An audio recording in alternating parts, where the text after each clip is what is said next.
Previously on Follow the Leader. Today we're playing Dream Askew by Avery Alder. For those of you who are new to this game, here are the basics. Dream Askew gives us ruined buildings and wet tarps, nervous faces in the campfire glow, strange new psychic powers, fierce queer love, and turbulent skies above a fledgling community, asking, what do you do next? Hi, everybody. I have put together a hawker in this case, and in this sense, very much someone in the means of which they sell something, a pusher, a hawker, or what have you. I've pulled forward an old character from a few years ago in a completely different campaign. This one is Sparkplug, someone that I have lovingly described as a belts and bandoliers elemental kind of person. Okay. I said this in text chat. It is very funny that Cory was between Hawker and Stitcher for Sparkplug, because I was between Stitcher and Hawker for everyone's favorite trash asshole, Reuben Murdoch. Stitcher worked better, but I could have seen an argument for Hawker, and then you were like, Hawker or maybe Stitcher, and I was like, holy shit. So I'll be playing Moira, uses he, him pronouns, as the tiger. Okay, I'm playing the Arrival, and I'm playing Aster, who uses she, they pronouns. Man horse. Literally. Yeah. This is us on the shores of a great sea, on a beach of black sand, in the shadows of giant birds, scrambling for some semblance of normality. This is before the quiet year, where we are actually established. Oh, yeah, let's fucking go. Yeah. Okay. The era before we could set down roots, someone had to be willing to find the seeds. Yes. Wow, if that's not majestic as fuck. We now return to your game already in progress.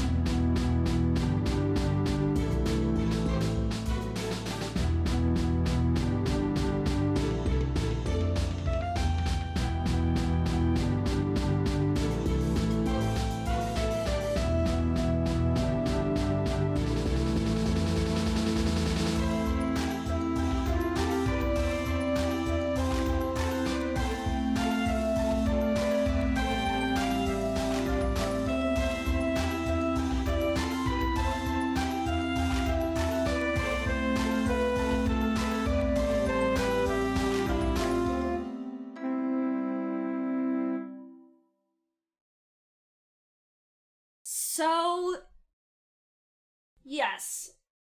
The implications of this being before Quiet Year are that we don't know that there's a forest here that eats people, but I'm cool with that. That's funny. Whoopsie doops. It's fine. Can't know what you don't know. Can't know what you don't know. So true, bestie.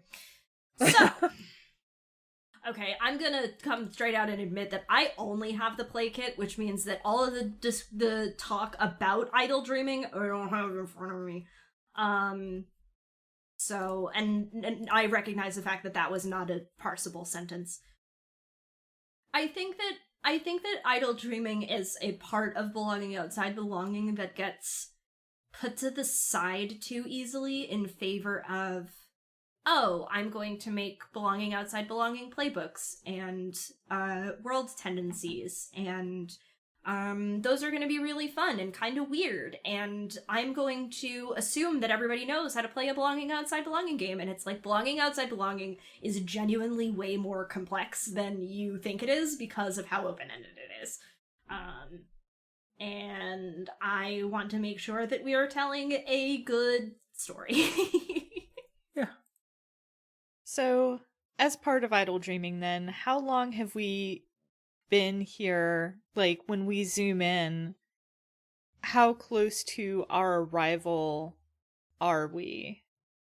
I think a follow-up question to that is, how long had we been here when Aster arrived? Hmm. And secondarily, how many people are here? It's more than the three of us.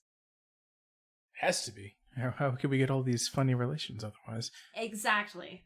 I think for the first one at least, it's probably within a scale of miles. Not close enough to be within a day, but enough to where like someone like Sparkplug can see where they're sitting from a distance. They're there. They're far enough away to where they can't be reached within just one day's travel. They're close enough to where they can spy on them specifically. Spy on Aster specifically? Generally, I guess that is like how far apart do we think we're scattered? Does that seem valid to y'all, or are we hucking it over shorter distances? I think because I think by and large we are devoid of things like, you know, motorcycles. I don't know if we have any horses here. I think the scale should be kept relatively small so it's walkable. Then I misunderstood something. Sorry, I thought you were referring to another quantity outside. So, fair. If that's the case, then thinking specifically about an abandoned complex and train stations and all of that, I think it would be probably more like neighbors at closest, at furthest, maybe like rooms separated, maybe. I think we were also talking about time. Yeah. Time. Okay. Yeah. Brain all over the place. Got it. It's all good. Scale is a pain in the ass to deal with. Yeah. Scale. No, one day you just hear Call Me Maybe playing as Aster falls from the sky. Damn. Baby girl. How long have we been established for? We have to have been established long enough for Sparkplug to be able to lay out a surveillance network and for Ruben to be able to put together a workshop. And Yeah. for Moira to be able to get heavy debts also. Well, Moira could have come with the debts. yeah, True. Moira came with the debts. Bold of you But to the first two, I assume. think, are still contingent. Yeah. Months, probably. Sure. I would say Ruben probably started working out of a fucking slapdash area and has been refining it over time. Yep. Ruben probably was established within days. That's fair. Sparkplug, I think, was a situation where they were able to set up their first dealie, and they've spent those interceding months quite literally rolling out wires, putting up sentries, like all of these other things. I think their surveillance is more than just simple cameras in sight. It's also probably things like traps, not the explosive or the other sorts of kinds, but more traps, like even as simple as like can lines or other sorts of things that people can trip over and cause noise with, that can kick up other things to alert them as to things that are in the vicinity. It's ramshackle, it's hard scrabble, it's not all the same kind, but it is a network, each of which has its own individual holes and weaknesses that people can slip by. I think Moira came a little later. Not like new arrival the way that Aster is a new arrival, but I think he's only been kicking around for maybe about half the time that like Ruben has. He and his gang were, you know, trying to dodge debts and ended up landing here, and it's relatively remote, all things considered, and defensible. you have one or two major people that did put a lot of time into making a situation better for that, yeah? Yeah. So And it's funny, too. I can imagine if you had wandered in the area and if you're suffering from that sort of thing. I mean, Sparkplug does want both work, trade, and protection. Protection is so very important to them because they are small and weak. They need muscle around them to keep them safe. And being aware of things just means that they know when to get up and run. But having people in the vicinity that can actually protect them means that they don't have to move. yeah. My thinking is that when Aster finally does arrive, this is still little more than a waypoint. It's not quite yet a settlement. It's not a very good waypoint because it's all the way at the edge of the world. But it's not there's no I'm putting society in quotes here because there's people and stuff, but it's like this is a place where people sleep and work. There's not really governance or anything. Like this is we exist here. We don't do much more than that. The culture is what people brought with them, but it's not something that's been made together into whole cloth yet, it sounds like. Yes. Maybe when we get more than 20 people. Yeah. Whatever we are, it is not like a proper enclave. Yet. But we're becoming one now. Mm-hmm. Yes. Okay, nodding my head. I know that we have, in conflict in our community, politics of the void.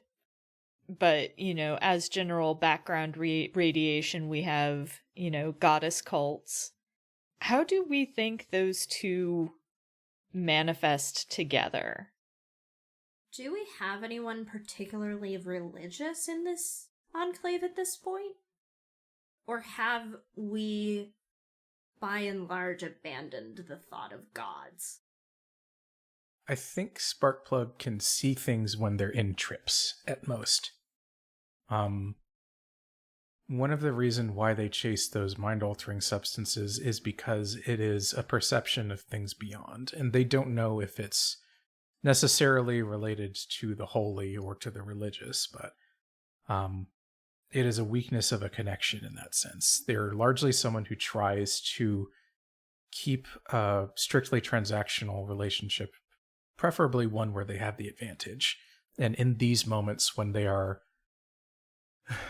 going through a trip or when they are otherwise indisposed are the moments where they still find that somewhere within as a soft point or a weakness.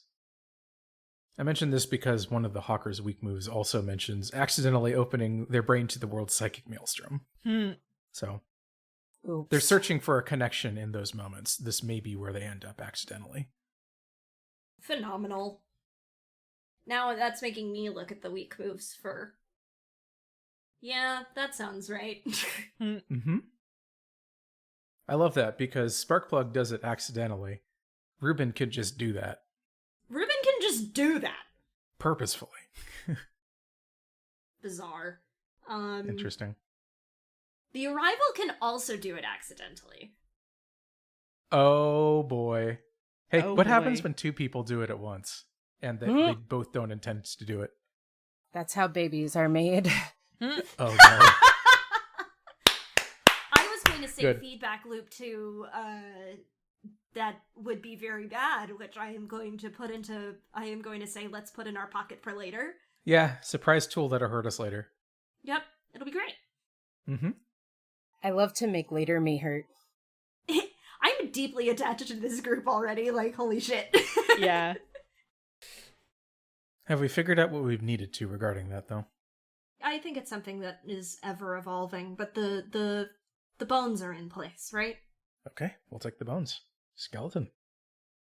What do you think, August? And Annya, if you have thoughts, also. I think that sounds good. I think it would be funny if, despite the fact that Mora's soul is no longer his own, he's not particularly religious. Like, it is entirely a transactional thing. Mm-hmm. And like, I don't know about gods or whatever. I just know this deal I made and what I get out of it. I mean, what is a god if not the devil revered instead of reviled? Mm-hmm. There are two wolves within me. Mm. What do we got here? I know Aster's been with us long enough to have some connections, but at the same time, I am also kind of interested to see and know more about how she got here. True. We can always do a flashback. Does the where from matter in this case also? I'm open to conversation. You came from a place alone. I guess the question is, was it from the remnants of society in this case, or was it from something further afield? Is this an isekai situation? Is this an isekai situation? Whoopsie. All isekai. Oh boy. Ooh. Oh no. What a world to get pulled to. I live here now. Well, if it was going to be any world, it was going to be this one. No kidding. But yes or no to that. How do you feel from coming from somewhere completely different? I'm totally fine with that. I think it is interesting. Aster, totally alien. Oops, all aliens. How does Aster feel about it? How does Aster feel about this? At the moment, she's fine. Fine, like, denial coded, or? Good question. I do also think that this brings up a really interesting thought, which is that Aster's dog is a totally normal dog. Oh, God. At least for me. Like a normal dog that is not like mutant or obscenely large and everyone's kind of like, I forgot that dogs come in this size. If anything, if it's a purse dog, right, that's probably even more confusing. It's like, what the fuck? I forgot that dogs came in that size specifically. Like, Yeah. big boof dog, fine. Purse dog? Huh? I like it. Okay. What's the white one? It's a Bichon Frise. It's a fucking Kevin! What's a Kevin?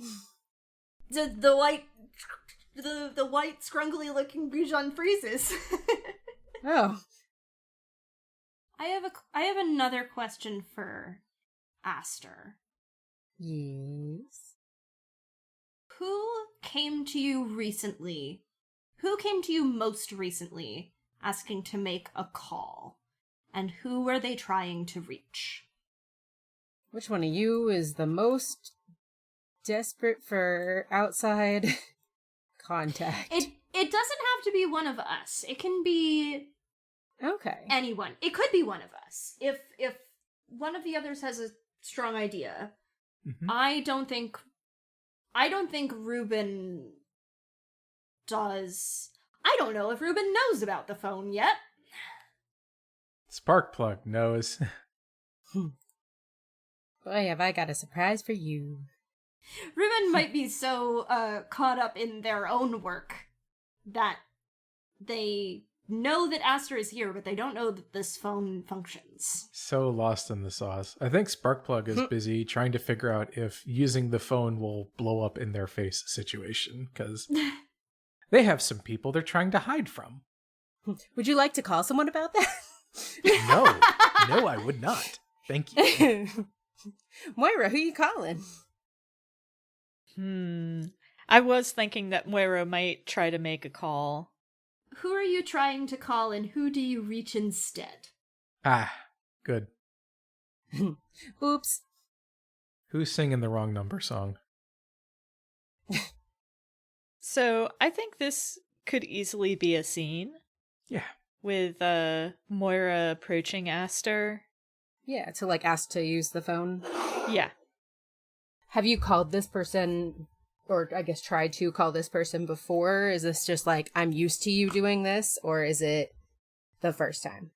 I think this is the first time. I think this is one of those things where Moira has heard other people talk about using the phone and making a call.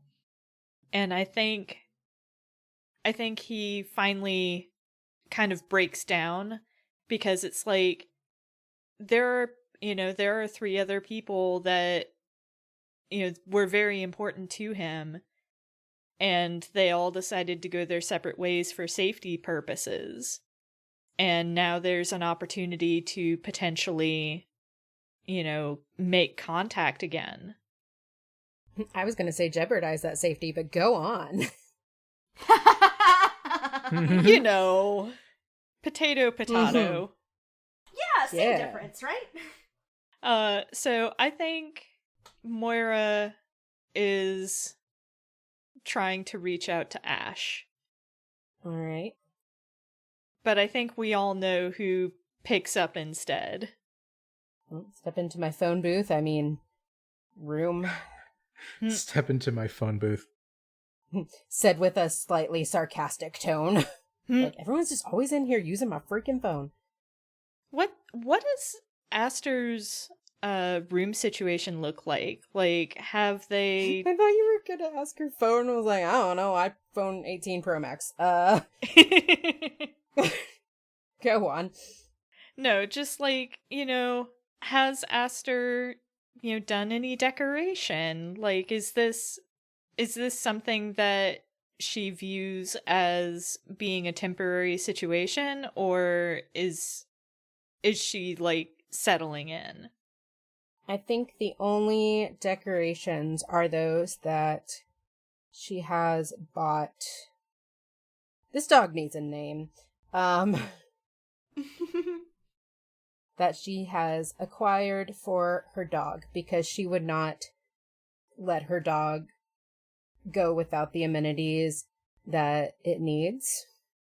But I do not know that there are any Aster specific touches, because like, she, even if no one else knows, does she know how she got here? She knows she used to at least be from somewhere else, so she knows that at any moment she, I guess, could not be here.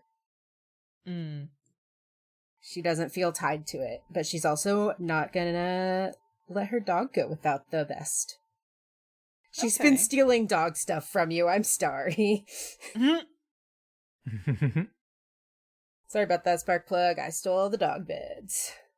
Please stop stealing the dog beds. My beautiful princess who's never done anything wrong needs 3 different dog beds. I need one of those dog beds, at least maybe 2 for sleeping in. Oh no, you've just been sleeping on the floor. Anyways, come on in. Pick your favorite dog bed to make your phone call from. Moira looks a little baffled at the invitation to make a phone call from a dog bed, and is just like, I think I'm fine standing. See yourself, you're very comfortable. Only the best for my baby. And like scratching under the dog's chin. Phenomenal. I may not care about anyone, but I care about this dog. I think Moira picks up the phone, kind of turns it over in his hands a little bit, and then makes the phone call. Follow-up question, what kind of phone is it? I love the idea if Aster has like a Motorola Razr with a bunch of charms on it. Where I come from, that was actually the most modern phone. Everyone was like, why it's perfection, why move beyond? It's fun, it's fanciful, it's useful, and as I recall, the Razrs didn't break too easily. No, for being a very skinny flip phone, I think they were pretty durable. But you have final say, it's your phone, that's just my suggestion. I mean that or a Nokia. A Mm, brick. a Nokia brick with a bunch of charms on it. I like the Razor, because that was always, like, the phone I wanted as a kid. Mm-hmm. Cool. So I flip it open. I dial some numbers. Is there any special process you have to do, or is it just like using a regular phone? Have I told you the special process if there is one? I mean, I would hope you've told me how to use the phone. I was wondering if it's like, how desperate are you to make this call? Like, do you let me finish? Do you, Joke answer, you have to dial 9 to make any outside calls. I don't think that's true. I really don't think that's true. I don't think that's necessarily true, but we're also in a situation where do we even know that the other party has a phone? And, like, maybe there is some sort of almost ritual component to it. Like, you have to dial a certain set of numbers before you can, like, state who you're trying to call as if you're calling collect. Oh, and it could be really complicated, and that's why it goes awry. Sometimes you do it correctly and it still goes awry. True. Like, all right, Moira, you gotta hop on one foot and turn in circles the whole time you're on the phone. And Aster sitting there like, that's not actually true at all. I just love fucking with people. I was gonna say, that's Aster fucking with Moira 100%, right? Oh yeah, that's not an actual thing you have to do. Oh my god. It's for the love of the game. It's for the love of the sport. So who wants to pick up either... I imagine it would either be the digital realm or possibly the psychic maelstrom. Oh, man. These questions are good, though. Like, is it a call to beyond, or is it just a call to someone else that may not be the best person to call? You know what? I feel like Psychic Maelstrom would be very funny in this one. Hell yeah. Is this the first time? I guess this is the question. Is this the first call that Aster's made out here? Like, or that has been made through Aster's phone out here? I was thinking no, because I think with the way she invited Moira in was very much just like, doesn't anyone ever want to come to just, like, talk to me? And not use my phone? My god. I think it is perfect then that this would be maybe the first call that connects to this as opposed to, you know, something you would expect. Everyone else has had good results, so they're like, yeah, you can totally just go to Aster. You can make phone calls. Yeah, this works out. Unfortunately, Moira is a player character, and so player characters have different things happen to them. Yeah. Yeah. That's rough, buddy. Yeah, and different things. It's, okay, so.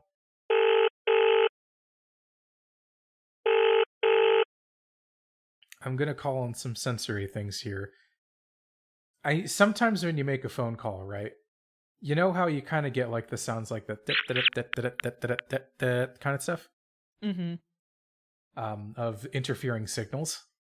I think it starts off like one, right? Like maybe it's just you hear something pick up after the dial tone. It takes a little while to come through. It sounds like interference at first.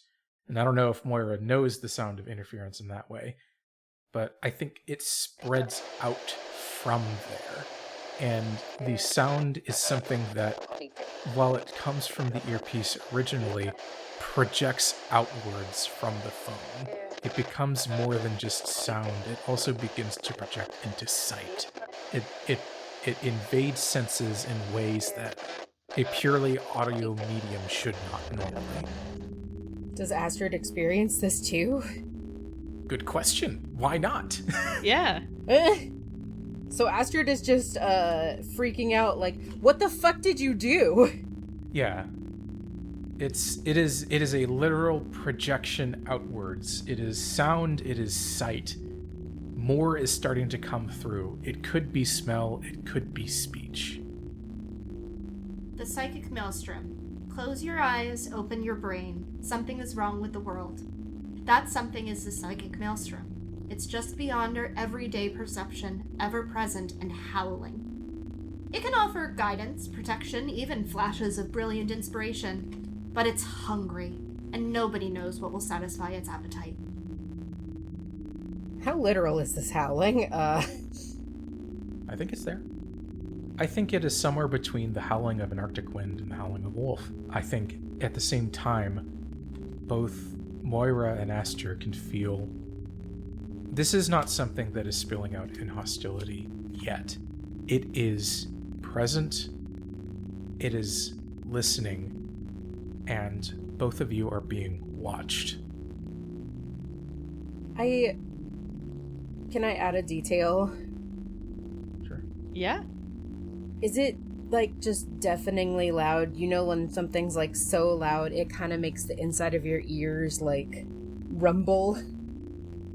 I think, actually, it is like you're in a bubble. The sound is apparent, you can hear it, and you can hear nothing that you would normally over the outside. You are insulated together in this room. Aster panicking, looking at Moira like, did you press all the correct numbers?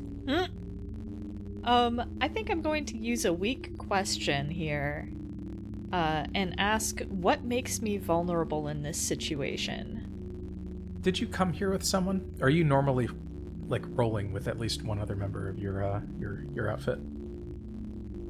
I don't think I wanted anybody else to be around. Like, I think this was kind of like a deeply personal sort of thing that Moira was going to do, so he didn't bring anybody else with him.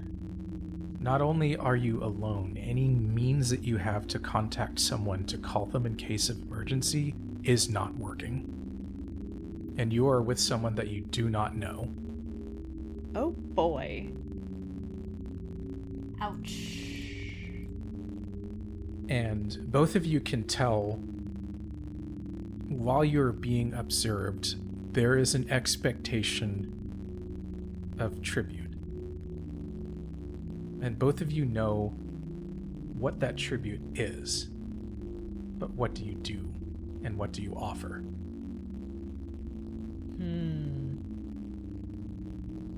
I think there are two things that Moira deals in.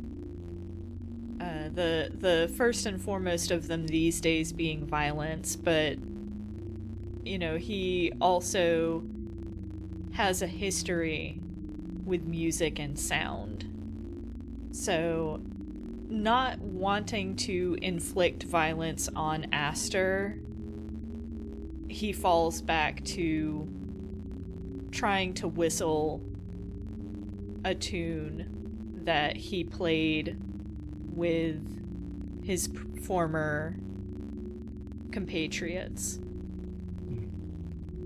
And I think as Moira whistles, there is a resonance of that within that bubble. At first disharmonious, but something that begins to match, if not overtake. But there's still a space missing, and there's still something that Aster needs to provide. So what does Aster do? How long do we want to keep this phone for? Is it too early to lose? Don't get rid of the physical object.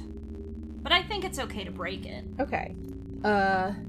Because I have a weak move. That is, run out of something that the Enclave doesn't have steady access to. And that could very easily be a magical phone that can call people. It could be.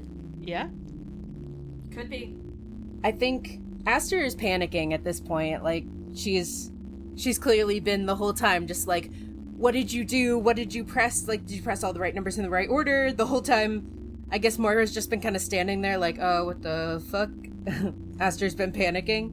Yeah. So I think with Moira still holding the phone, and that Aster would just like grab the phone out of Moira's hand and stomp on it.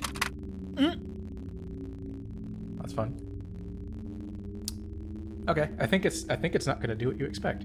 Not that it doesn't cut this off, to be clear, but I think it does stop it, but it doesn't stop it immediately. The bubble that you're in expands outwards, and as it dissipates, no longer given a focus, I'll call it an invocation. This is going to be some form of threat, and some form of instability being bled about. It's almost as if, you know, when like a blackout happens over a town, or when an electromagnetic pulse hits somewhere? Yeah, in theory, kind of, yeah. The entire enclave experiences a surge of that same sensory input, but because that focus is destroyed, for a moment the maelstrom peeks through, and devices will flicker and flash, but they will come alive with sound. They'll blast out Moira's whistling and the disharmonious, harmonious something that accompanies. They'll provide visions and sights into the minds of people as it passes outward and eventually becomes too wide and too thin to appear and to become real. But everyone gets a vision of dangers to come, of problems that we'll have to approach, of me referencing Mac's notes very quickly here. Strange large beasts, of which the scale is not yet understood, of old things rooted in the ground, grown and that devour, of screams from above that people need to find shelter from. All of this in a flash, and then it's gone. Oopsie.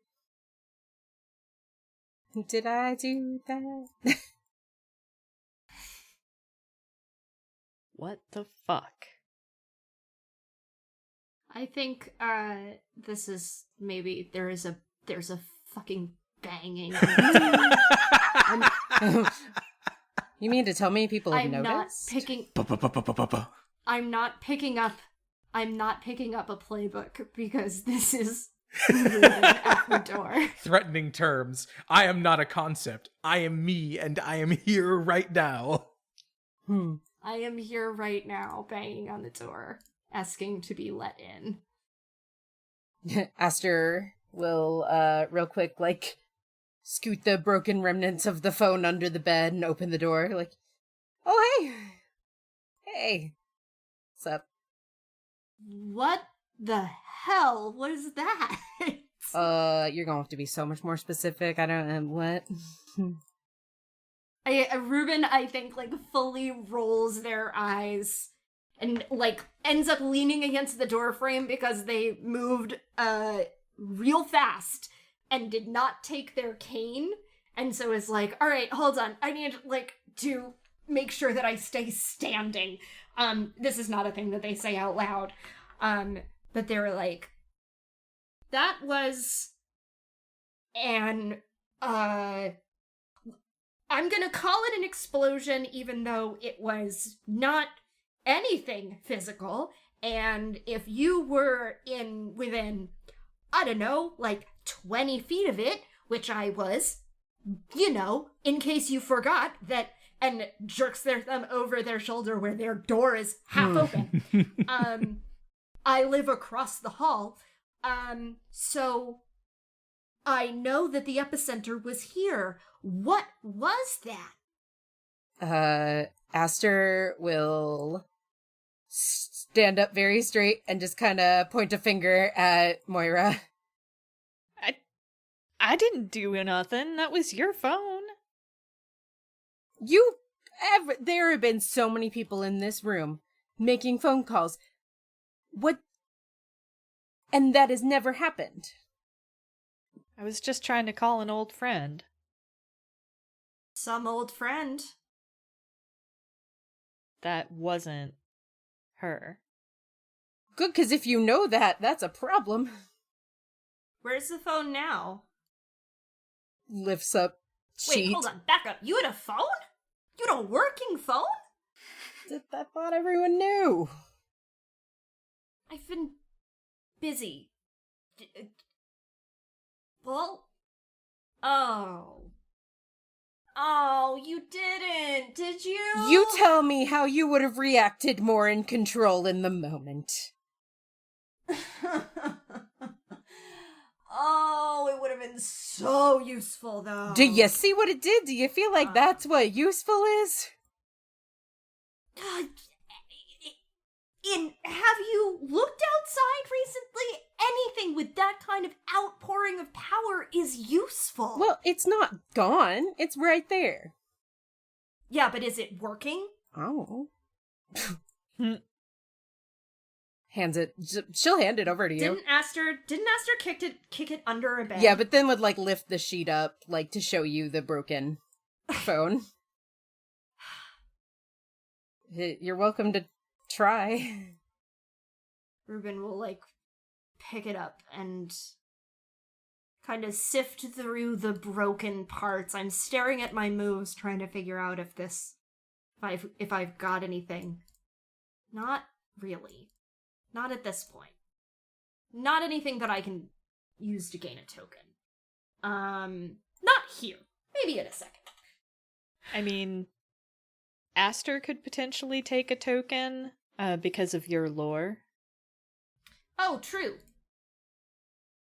Whenever someone comes to you with something precious that needs fixing, they gain a token. Hey. Nice. Get a token. Yippee! Puppy eyes. Can you fix it? I mean, I can try. It's not really like anything I've seen before. This is... I can try. And there is a popping sound from the hall. Ruben goes, oh shit! And leaves the room again. Okay, bye. Turns back to Moira, like, well, I think that went well. I think that's a great place to end the scene. Oh no. Hey, open question. I described this as dispersing, but what does it do? What happens? We've just had an exposure of forces beyond this world that may not necessarily be tied to what kind of has been causing the end of it.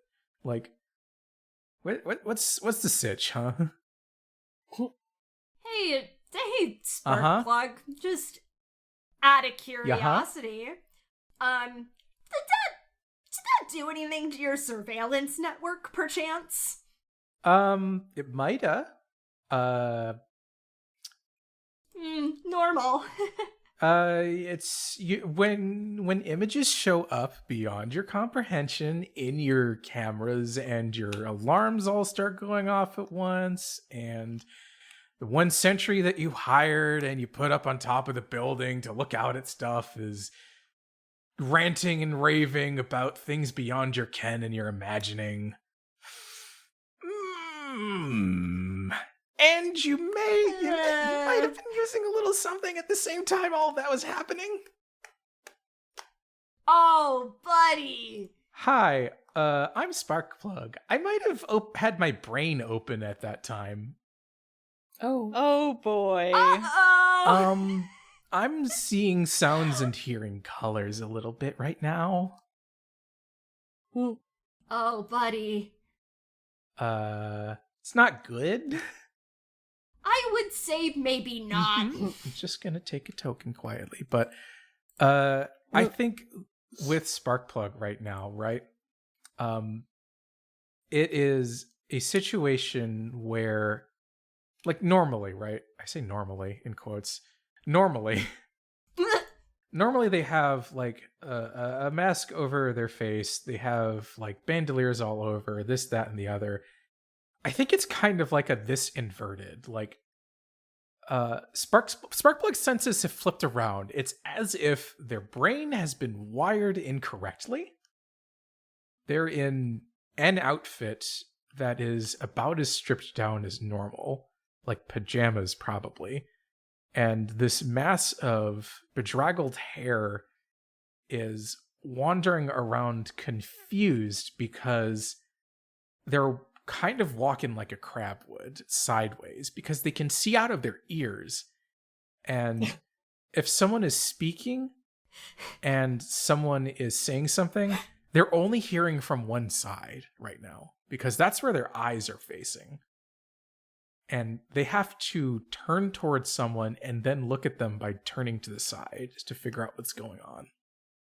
This is deeply bizarre. Affectionate. And they don't know how long this is a problem, but they are attempting to bang on Ruben's door and pausing between each one. Like, the knocking is halting and confused because they have to pause and consider that they are making the sound that they are looking at, but hearing at the same time from the wrong direction. Oh, buddy. Yeah. Mm-hmm. Yeah.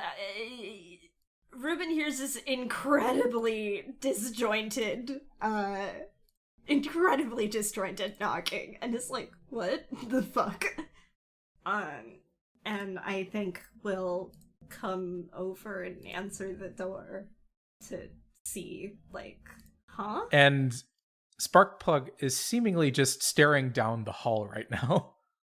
But they speak as if they are looking right at you and go, what happened? Oh, apparently some genius made a phone call to fuck if I know.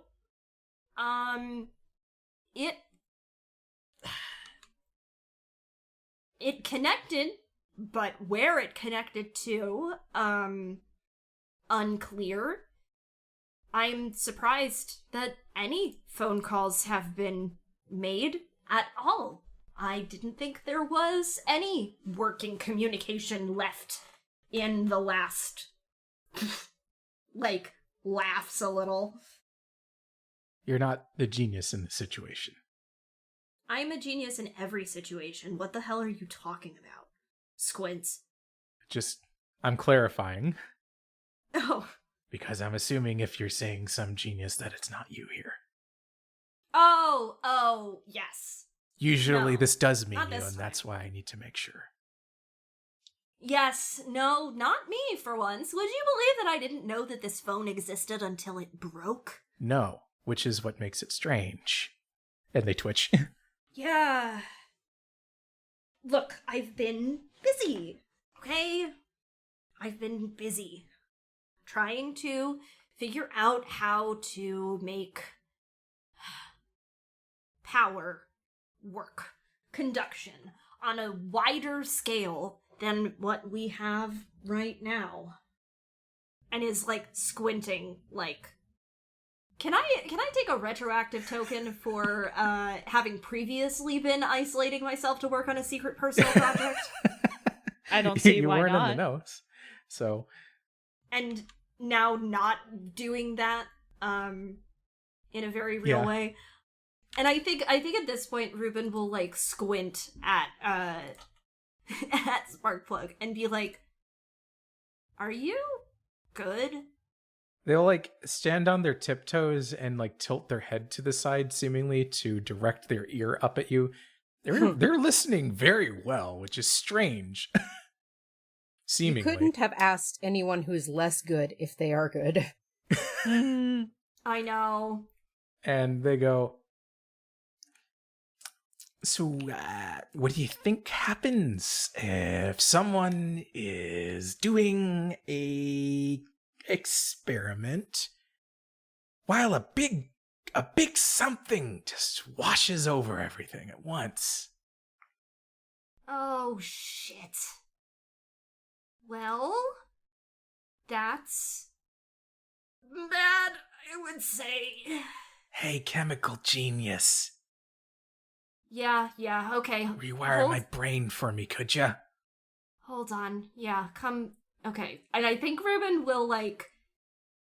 How's Sparkplug with touch? Actually quite fine. Maybe a little too much, actually.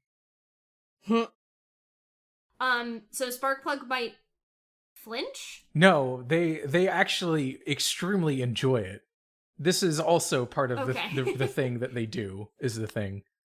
Oh, yeah, okay, fair enough. They're always like a little baseline, is what I'm saying. Okay, I'm more being like, if Ruben is going to guide them to a chair. Yeah, no, that's fine. To not contort at a weird angle right now. And they'll point up and say, you better stay within where these can see. And they're pointing to their ears. Oh, I hate this for you.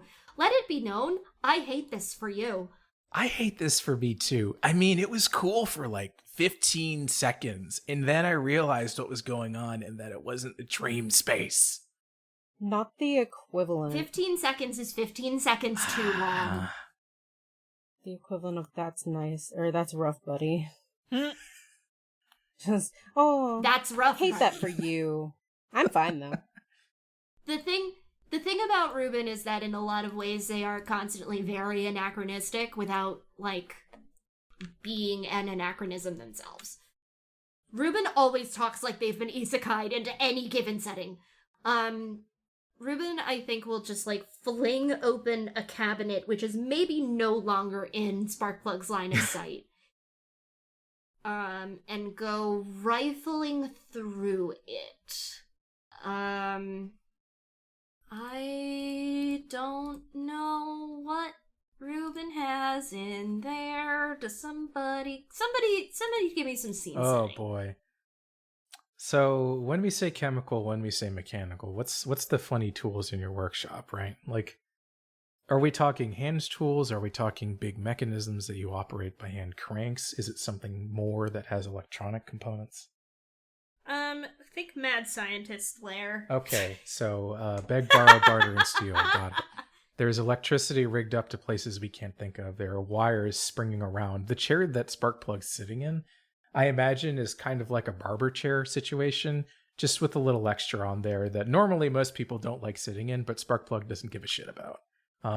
Yeah, I mean, it's not a chair for people to sit in to be experimented on. Ruben doesn't do that shit.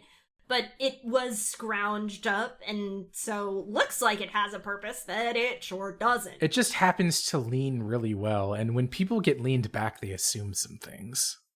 Yeah, and meanwhile, Ruben uses it to take naps. Yeah, it's just a good horizontal chair. There's some extra cushioning. The neck's got like a little pillow, yeah. It's just comfy.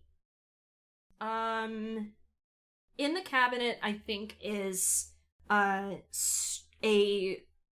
planter of strange red grass that attempts to, like, twine itself around Ruben's hands in greeting, and a couple of, like, weird glowing lights, some lilies, I think. Hey, what's a plant that's dangerous for dogs? Hold on, I have Google. It's some of the most common ones, like spider plant, I think. Let's see. Spider plant, dog. Oh, never mind. Plants toxic to dogs. I know lilies are toxic for cats. I don't know if they are for dogs. We've got hydrangea, geranium, daffodils, lily of the valley, tulips. Okay. A collection of a collection of flowers that are definitely not safe for wolves. And also just a straight up and down normal marijuana plant. Nice. And finally, like, I don't think the marijuana, like, I think that Ruben, like, pulls it out, looks at it, and goes, I don't think so. I don't think that mixing highs is really a great idea right now. I disagree. No. Not with the psychic maelstrom. We're not doing that. You never know. I wonder if I should look in the mushroom cabinet. Because that's better. Yes? in the meantime, and I think that like maybe in the back of the cabinet is just like, sorry, I'm about to pull this card, just a full ass jar of honey. Nod my head. Do me a favor. Uh-huh. Take this, taste it, and tell me where you experience the taste. Yeah, Sparkplug immediately takes it and it sticks a finger up their nose. I think Ruben, like, squints and is like, okay, actually, if I were to give you the marijuana, where would you put it? I'm taking another token to treat someone like a project instead of a person. Where am I putting my finger right now? I can't see. Oh, yeah, your finger's in your nose. Boy. Oh, man. If you put your finger in your ear, does that count as poking yourself in the eye? Yeah, please don't do that. I already tried that twice. I'm not going to do it. That was for you to find out. I already found that out. It turns out, even though it's not the physical, it's still, it hurts still The nerves. in the right place. The nerves. Interesting. It's bad. It's really bad. Yeah, I bet. I'm going to, not that you need to do it, but August and Annya, if at any point you want to pick something up and have the world intervene at this point, this is going to carry on. It's not exactly going to carry on. I think Ruben is going to be like, can you taste the honey? I mean, it tastes like honey. Okay, that's the most important part. Keep doing that. I'm going to go into the mushroom cabinet. Oh, I keep digging around and I guess what's my nose? Yeah, it's not really gonna work. Okay, hold on. I'm gonna set something on fire really quick. Okay, always a good start. Good response. Good start. I think that Ruben is going to, like, dig around, and in the back of the mushroom cabinet is just, like, a fucking lump of magnesium, basically. Ruben is like, okay, flash, and then smell. Sulfur? Maybe not sulfur. Sulfur's not as good of a smell. Do you have anything brain stimulating? This is the thing I'm trying to figure out. Sulfur, the smell of sulfur would be brain stimulating, but I don't think that the smell is exactly what I want to have happen, especially not in a reaction like this. Do you have anything brain stimulating that you can inject into me? Not that would take longer to distill than just lighting something on fire. Okay. If I can hotbox you out of this, that's going to be the thing I try first. You've already got me. Yeah, exactly.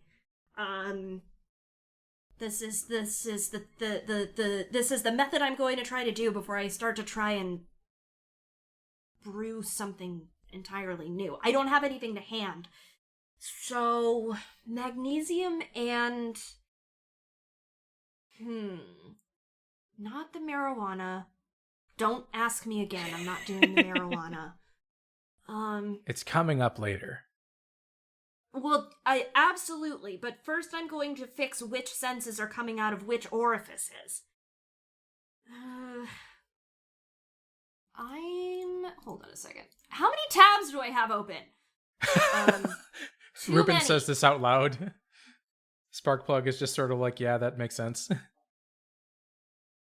Yeah, I'm going to immediately spend a token to ease somebody's pain. I think this is... Don't ask me why Mac has decided to mix magnesium and lavender. The magnesium is specifically for the flash. Because magnesium ignites spontaneously at times. If I can distill this down into something...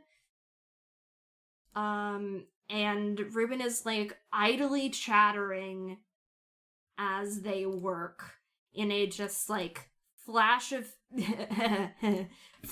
inspiration goes, Alright, let's try this. And I think that the flash... And before anybody comes into my mentions talking about how this isn't how chemistry works, shut the fuck up. It's the city of goals. Chemistry works how I want it. We're dealing with someone with their senses literally inverted. Help me out here. I can't help you. Yeah. And I think that Ruben will flashbang lavender smoke essentially into the room, and then like in the process of that, like making sure that the seal on the door is kept, and then like in the process of that we'll like go fill up like a glass of water. Yeah, okay. And I'm spending a token to ease somebody's pain, which will hopefully revert that back. Yeah, I think I'm cool with this being a solution for poor Sparkplug. Is Ruben like looking away in this one? Because Sparkplug's going to practice some quick hands. Ruben is like facing the sink, yes. Yeah, okay, yeah. While Ruben's looking away and while that flash and poof and whatnot goes off, I think Sparkplug will go and snag something from the cabinet.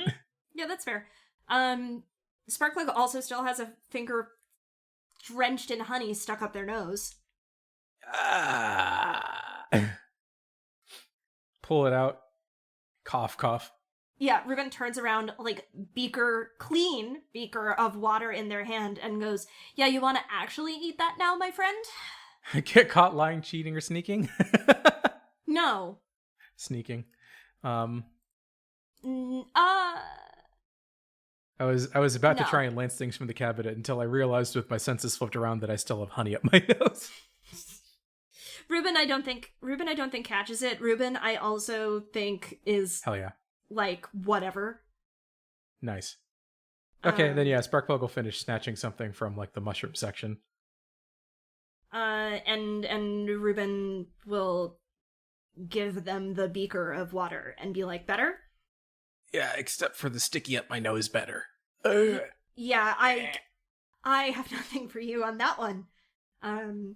Did you realize how it is to see exactly to the opposite sides of something and not the entire front of your body for like a half hour? I mean, I've done acid before. No, like pop your eyeballs out and literally point them in other directions. That's about how it was. Oh, okay, I see. Yeah, weirdly enough, the only part of my body that I've mangled beyond repair is gestures to the leg of living silver flesh. I don't know if this is a valuable experience, but maybe I could use it on someone else. I'll have to keep that in mind. That is a weapon, I think, I would say. That is a weapon. Yeah, that's what I deal in. One of the things I deal in. I know, I'm just... Also, how would you... Oh, okay, so... How would you replicate that? Good question. And I'm gonna find out. Oh, okay. Well, Hey, you do experimenting? I do, with a purpose.